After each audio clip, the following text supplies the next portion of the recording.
Ito ang Balitaan Plus. Balitang higit pa sa katotohanan. Balitang walang politika. Balitang pampaaralan. Serbisyong paaralan lamang. Kahapon, kayo, habang buhay.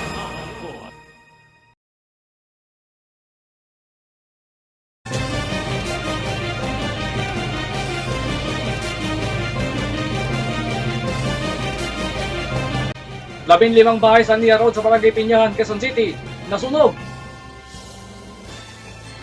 VP Sara Defense Team hinihintay ang aksyon ng Supreme Court sa petisyon laban sa House Impeachment Proceedings.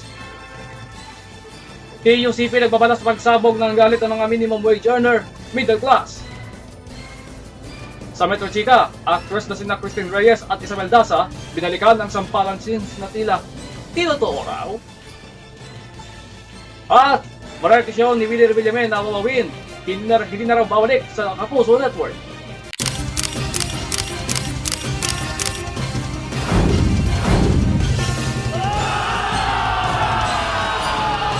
Kapag may kaguluhan sa rehiyong iyon, gumagalaw ang presyo.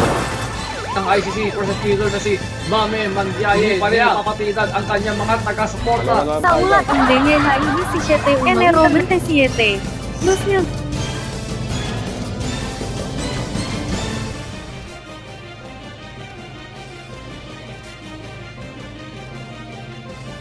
Magandang gabi po, ito po ang Metro Balita High School Super Balita, mga balita sa loob ng kabiasnan, patas na takapagbalita ng paaralan.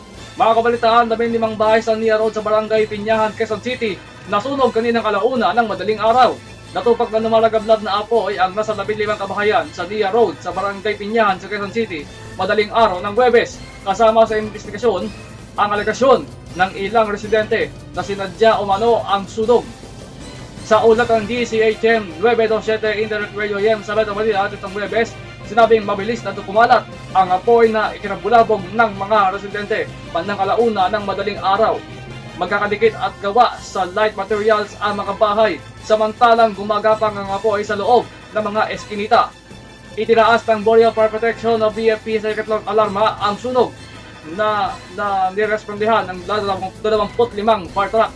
Bayanihan ng mga residente sa pagsasalba ng kanilang mga personal na gamit at habang mga paninda habang gumagamit na rin ng hagdan at pwesto na sa bubong ang iba pa mga bombero para malapitang makapagbuga ng tubig. Nanumbalik ang takot sa mga residente matapos umanong masunugan ang marami nilang mga kapitbahay dito lamang Marso 6.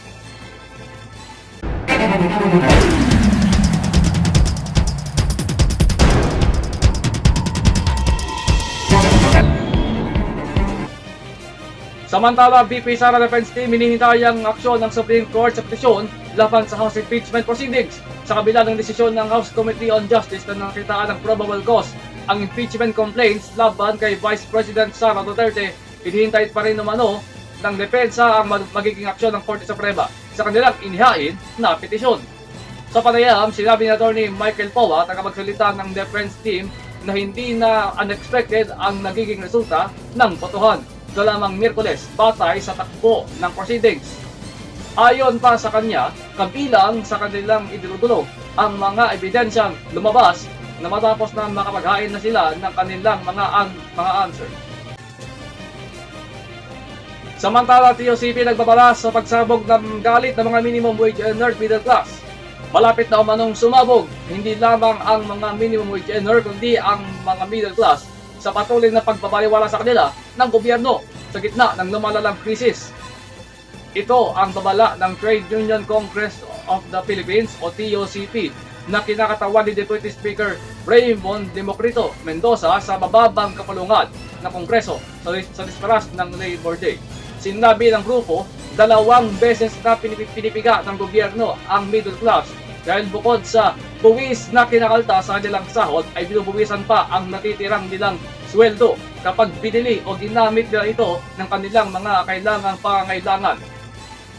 Dahil dito, sinabi ng grupo na nakatakdang sumabog na umano ang aniyay public frustration dahil hindi lamang ang mga minimum wage earners ang binabaliwala ng gobyerno kundi ang mga middle class habang pinoprotektahan ng mga ito ang mga ganit na negosyante. Susunod na sa Metro Chica ang quest na sina Christine Reyes at Isabel Daza. Binalikan ang sampalan ng sins na nila na kanila raw tinotoo. At Marty Show ni Willie Revillame na mawawin, hindi raw pabalik sa Kapuso Network. Datangan sa pumabalik ng Metro Balita.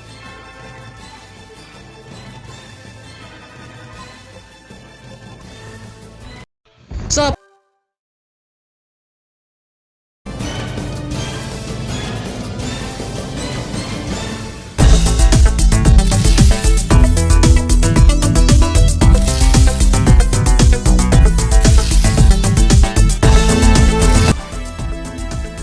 Sa Metro Chica, ang quest na sina Christine Reyes at Isabel Daza, binalikan ng sampalan since nila na kanila raw tinotoo. Inabi ni Christine Reyes na tinutoon niya ang pagsabunot at pananakit kay Isabel Daza sa nag-viral na eksena sa pinagsama nilang teleserye ditong 2016. Sina Christine, Isabel at Sanjo Marudo ay bumida sa kapamilya afternoon drama series na Tubig at Langis na tumagal ng ere ng isang kalahating taon. Ang eksenang sabunutan ay nag-viral at nag-usapan dahil mukhang totohanan na raw ang sakitan ng dalawang aktres, partikular ang pananabunot ni Christine kay Isabel. Pag-amin ni Christine, tinotoo nga niya ang pananakit kay Isabel dahil naipon daw ang inis niya noon sa co-star.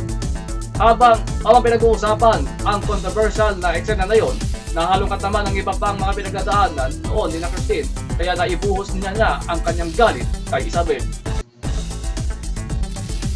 Samantala, Party Show ni Willie Revillame na mawawin, hindi na raw babalik sa Kapuso Network. Ang kamakailang pagpapakita kay Willie Revillame na kumakain kasama ang mga eksekutibo ng GMA Network ay nagdulot ng ekspekulasyon na maaaring nagbabalak ang TV host at negosyante na bumalik sa network. Ngunit minamaliit ng isang source ang mga chismis. Ayon sa isang source, ang pagpupulong ay informal at hindi nakatuon sa anumang bagong programa o mga talakayan sa kontrata. Sa halip, inilarawan nito bilang isang kasual na pag-uusap kung saan ang mga pag-uusap ay nakasentro sa mga bagay na may kinalaman sa logistic, kabilang ang posibleng paggamit ng helipad at yate ni Revillame sa Will Tower para sa mga talento ng Sparkle. Sa kabila nito, ang enkwentro ay mabilis na nagpasiklab sa mga usap-usapan online tungkol sa posibleng pagbabalik telebisyon dahil sa mahabang kasaysayan ni Revillame sa GMA.